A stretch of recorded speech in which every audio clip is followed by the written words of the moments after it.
Jump back into the back and forth between the president and the House Democrats moving towards impeachment. Legal analyst Kelly Hyman is up late with me. She's here on the Final Five. Normally, we get you in from Colorado, so you're here with me tonight. Yeah, it's nice to see you. Good nice to be here. In person for once. Yes. It's been an eventful day, eventful several days.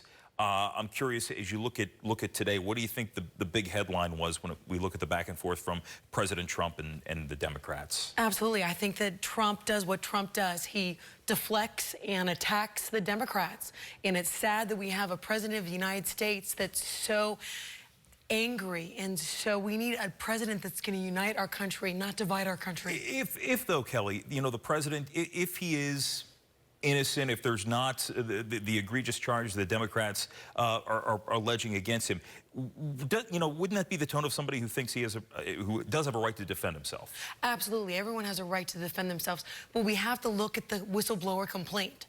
And if we look at the whistleblower complaint, there's three things that we really have to think about, right?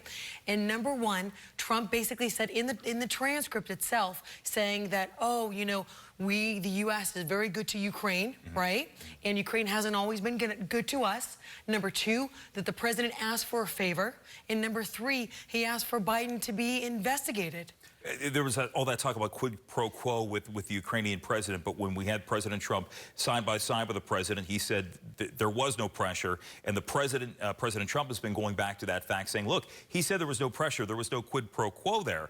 The question is, it all goes back to the whistleblower. Who heard what, who reported to whom, and what is in that complaint? No, absolutely. I think that's really important. But when we have to look at the transcript, you have to understand Ukraine and the U.S. And they were talking about, you know, they're different, how they're different, and how the U.S. has a lot more power than Ukraine. And so he didn't use the words, you know, quid pro quo or anything like that. But do me a favor. I mean, a reasonable person would assume that they had to do it. So there was all this back and forth. You know, President Trump has said he's dismissed this whistleblower complaint, lock, stock, and barrel. He said he wants to meet his accuser in this case. And he's been very quick to point out that the information was second, third-hand information. It wasn't first-hand information that really started all this. So, you know, does the president at any point get that right, where he gets to either have his team question this whistleblower or get some answers? Because there are protections for whistleblowers in this country.